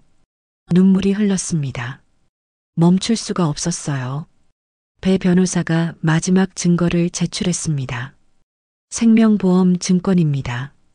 화면에 2장의 보험 증권이 나타났습니다. 첫 번째 4억 원짜리 보험입니다. 가입자 한서린, 수익자 오말순. 가입 날짜는 3년 전, 원고가 쓰러지기 일주일 전입니다. 두 번째 10억 원짜리 보험입니다. 동일하게 가입자 한서린, 수익자 오말순. 가입 날짜 역시 일주일 전입니다. 배 변호사가 법정을 둘러봤습니다. 총 14억 원의 생명보험입니다. 피고는 원고가 죽으면 14억을 받을 수 있었습니다. 그래서 수술을 막은 겁니다. 계획적 살인 미수입니다. 방청석이 술렁거렸습니다. 기자들이 카메라를 들었어요. 플래시가 터졌습니다. 시어머니가 벌떡 일어섰습니다. 거짓말이야. 전부 조작이라고 소리를 질렀습니다. 하지만 목소리가 떨렸어요. 판사가 망치를 두드렸습니다. 피고 착석하세요. 변호인, 피고를 진정시키세요. 시어머니가 주저앉았습니다. 얼굴이 하얗게 질려 있었어요. 모든 증거가 제출됐습니다. 진실이 밝혀졌어요. 판사가 서류를 검토했습니다. 오늘 재판은 여기까지 하겠습니다. 다음 재판은 2주 후 동일 시간입니다. 판결은 그때 선고하겠습니다. 망치를 두드렸습니다. 패정. 판사가 퇴장했어요. 저는 자리에 앉아 있었습니다. 움직일 수가 없었어요. 가슴에 손을 대고 있었습니다. 강서연의 심장. 이사장님 딸의 심장. 10년 전부터 제 안에서 뛰고 있었던 거예요. 이사장이 제 옆으로 와서 제 손을 잡았어요. 서린 씨 알고 있었어요. 처음부터요. 그래서 저를 살려주신 거예요? 네. 제 서연이가 당신을 2번 살린 거예요. 10년 전 심장으로, 3년 전 수술비로. 눈물이 멈추지 않았습니다. 이사장도 울고 있었어요. 법정을 나오니 복도에 기자들이 몰려 있었습니다. 질문이 쏟아졌지만 그냥 걸어 나왔어요. 진실은 이미 밝혀졌으니까요. 2주가 지났습니다. 다시 법정에 섰어요. 방청석은 지난번보다 더 많은 사람들로 가득했습니다. 기자들이 최소 30명은 됐어요. 원고석에 앉았습니다. 배 변호사가 서류를 정리하고 있었어요. 민수는 방청석 맨 앞줄에 앉았습니다. 피고석의 시어머니를 봤습니다. 2주 사이 많이 늙어 보였어요. 얼굴이 초췌했습니다. 변호사들이 옆에 있었지만 무기력해 보였죠. 판사가 입장했습니다. 오늘은 증인 신문을 진행하겠습니다. 법원 직원이 증인을 불렀습니다. 증인 남도윤, 입장하세요. 문이 열렸습니다. 도윤이 들어왔어요. 훨씬 여윈 얼굴이었어요. 눈가에 다크서클이 짙었습니다. 증인석에 서서 손을 들고 선서를 했습니다. 양심에 따라 숨김없이 사실대로 말하고 목소리가 떨렸습니다. 배 변호사가 일어서서 증인석 앞으로 걸어갔어요. 증인은 원고 한서린 씨의 남편이 맞습니까? 네, 맞습니다. 도윤의 목소리가 작았습니다. 3년 전 그날 새벽 무슨 일이 있었습니까? 도윤이 잠시 침묵했습니다. 입술을 깨물었어요. 손이 떨렸습니다.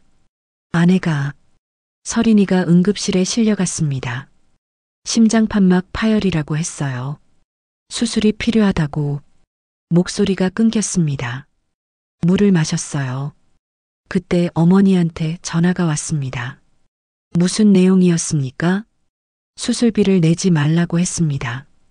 기다리라고. 보험금을 받을 수 있다고. 방청석이 술렁거렸습니다. 도윤이 고개를 숙였어요. 그래서 어떻게 하셨습니까? 저는 무서웠습니다. 어머니 말을 거부할 수 없었어요. 평생 그렇게 살았으니까요. 눈물이 흘렀습니다. 도윤이 손으로 얼굴을 가렸어요. 의사 선생님께 돈이 준비 안 됐다고 말했습니다. 그리고 병원을 나왔습니다. 아내가 죽어가는 걸 알면서도요? 배 변호사의 질문이 날카로웠습니다. 도윤이 고개를 끄덕였어요. 네, 알고 있었습니다. 그래도 어머니 말을 안 들을 수가 없었어요. 시어머니가 벌떡 일어섰습니다. 이 배신자야, 불효자야. 내가 널 어떻게 키웠는데 이럴 수 있어. 소리를 질렀습니다. 목소리가 법정에 울렸어요. 판사가 망치를 두드렸습니다. 피고 정숙하세요. 한 번 더 소란 피우시면 퇴정 조치하겠습니다. 시어머니가 주저앉았습니다. 하지만 도윤을 노려보고 있었어요. 배 변호사가 계속 질문했습니다. 납품 리베이트 건에 대해 말씀해 주세요. 그것도 어머니 지시였습니다. 도윤이 말했습니다. 납품 단가를 부풀리고 차액을 빼돌리라고 하셨어요. 3년간 계속됐습니다. 그 돈은 어디로 갔습니까? 어머니 계좌로 갔습니다. 그 돈으로 부동산을 사셨어요. 배 변호사가 서류를 제출했습니다. 등기부등본입니다. 피고 오말순 명의의 아파트 3채, 상가 2곳이 지난 3년간 매입됐습니다. 총액 15억 원입니다. 화면에 등기부등본이 떴습니다. 날짜와 금액이 선명했어요. 자금 출처 조회서도 있습니다. 오말순 씨의 정상적인 수입으로는 불가능한 금액입니다.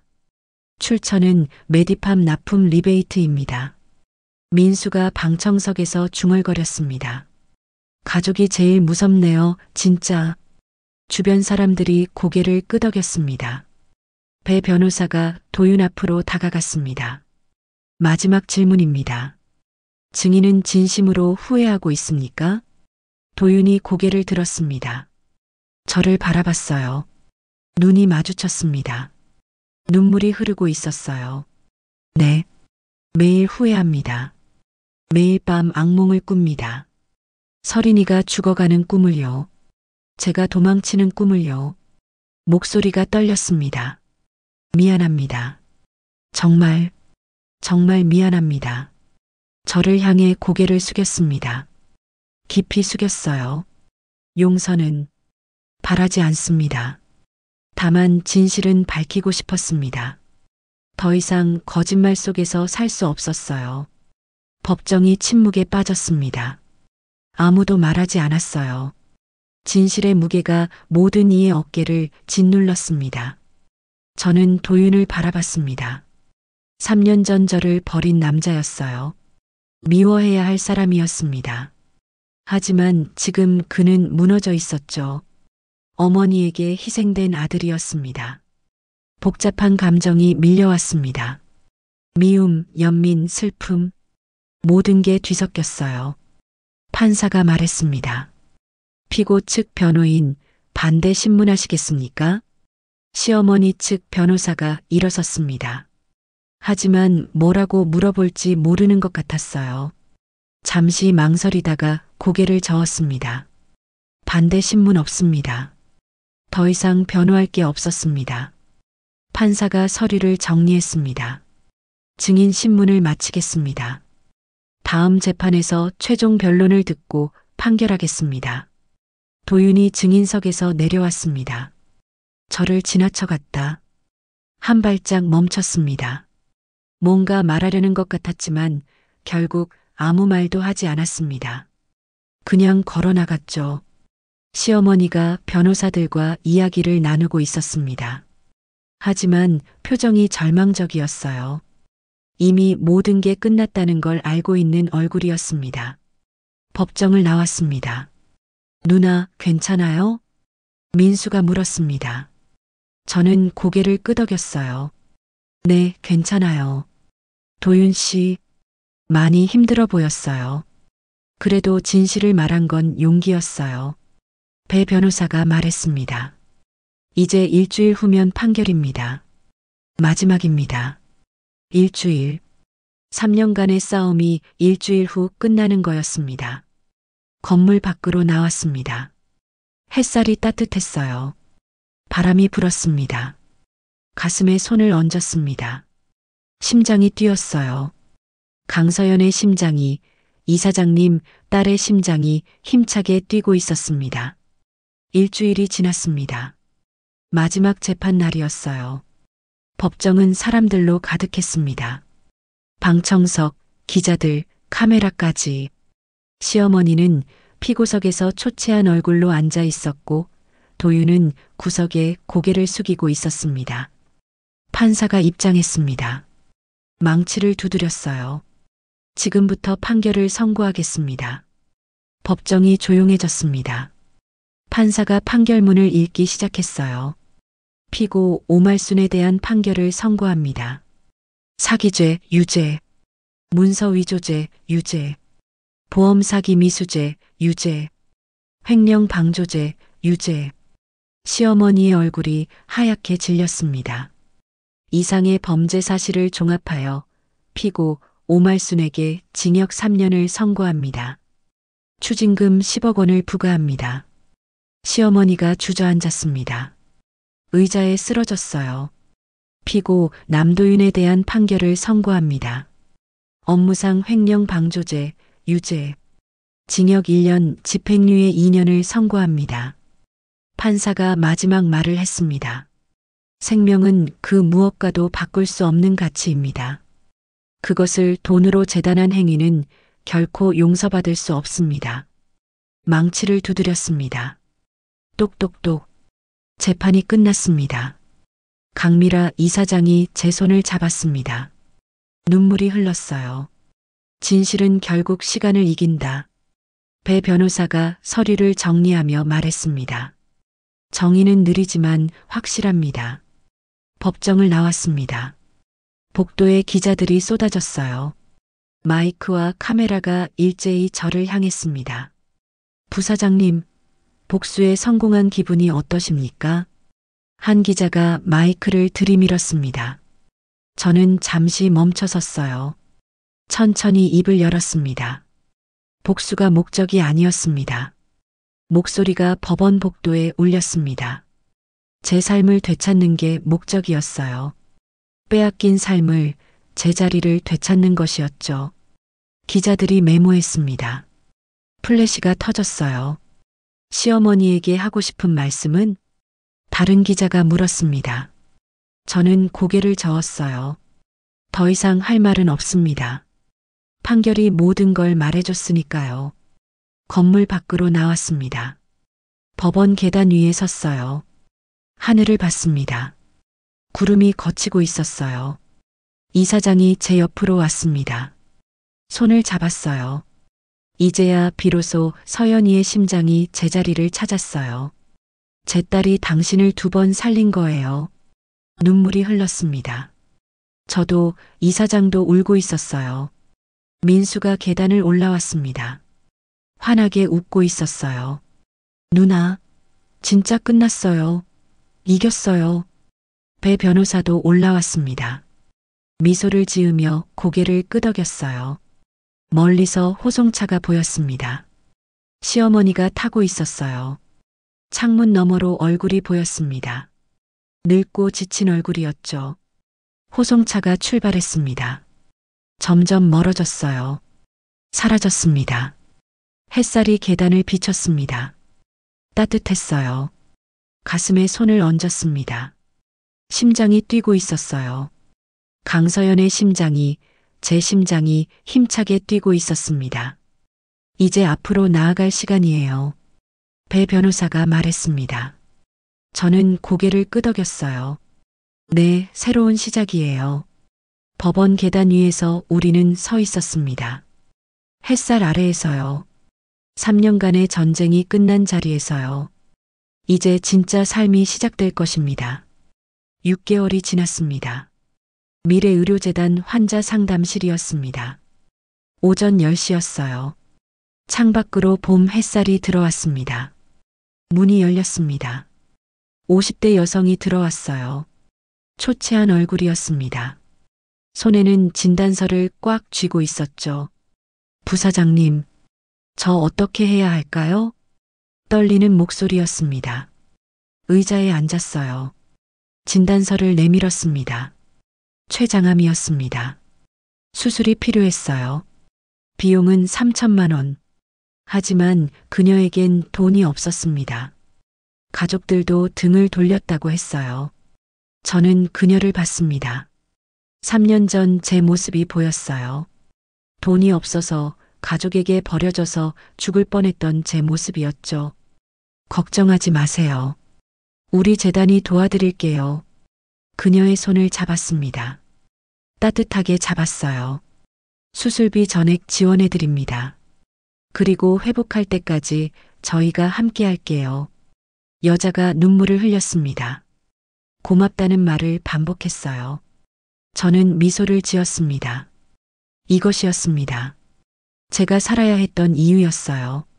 강서연 언니의 심장으로 해야 할 일이었죠. 오후 2시였습니다. 재단 1층 로비에 사람들이 모였어요. 100명쯤 됐습니다. 직원들, 환자들, 기자들이었죠. 벽면에 새로운 명패가 걸렸습니다. 금색 글씨였어요. 강서현 메모리얼 센터. 이사장이 제 옆에 섰습니다. 함께 리본을 잡았어요. 가위로 끊었습니다. 박수 소리가 터져 나왔습니다. 센터 안으로 들어갔습니다. 벽면에 사진이 걸려 있었어요. 강서현의 사진이었습니다. 환하게 웃고 있는 28살의 얼굴이었죠. 사진 아래 문구가 새겨져 있었습니다. 생명은 나눌수록 빛납니다. 마이너스 강서현을 기리며. 이사장이 사진 앞에 섰습니다. 조용히 눈을 감았어요. 저도 함께 섰습니다. 묵념했습니다. 서연아, 엄마가 약속 지켰어. 내 심장으로 더 많은 생명을 구할 거야. 이사장의 작은 목소리였습니다. 눈물이 흘렀어요. 저는 가슴에 손을 얹었습니다. 심장이 뛰었어요. 규칙적으로 힘차게 뛰고 있었습니다. 서연 언니, 제가 약속할게요.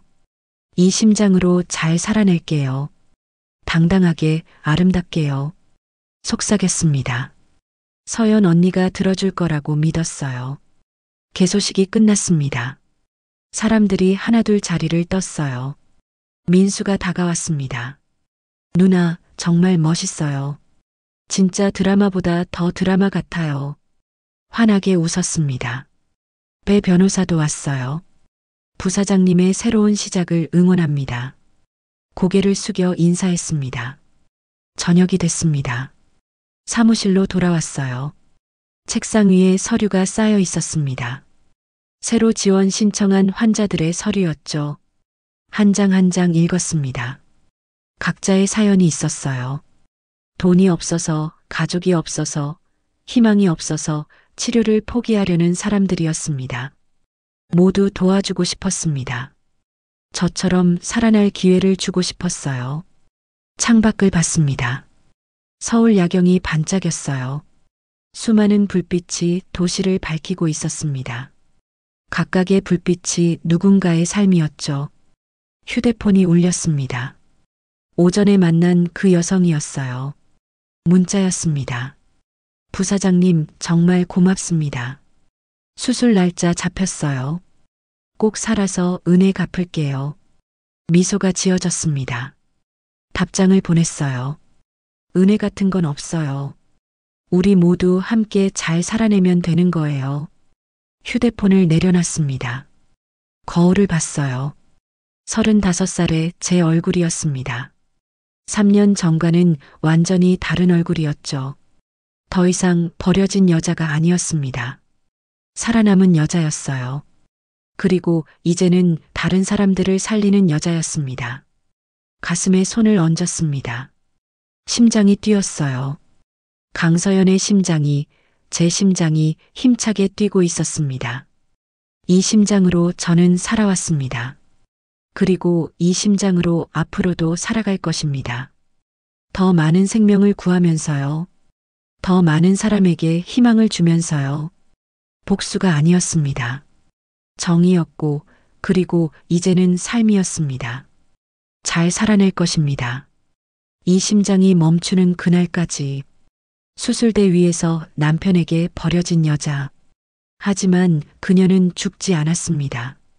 3년 후 재벌 의료재단 부사장이 되어 법정에 섰고 진실을 밝혀냈죠. 그리고 이제 그녀는 자신처럼 버려진 사람들을 구하고 있습니다. 더 많은 생명을 살리면서요. 여러분이라면 어떻게 하셨을까요? 절망 속에서도 다시 일어설 수 있을까요? 이 이야기가 여러분께 작은 용기가 되길 바랍니다. 아무리 힘든 순간에도 우리는 다시 일어설 수 있으니까요. 영상을 재미있게 보셨다면 구독과 좋아요 부탁드립니다. 여러분의 댓글 하나가 또 다른 이야기의 시작이 됩니다. 어떤 생각이 드셨는지 댓글로 들려주세요. 사열라이프의 다음 이야기도 기대해 주세요. 감사합니다.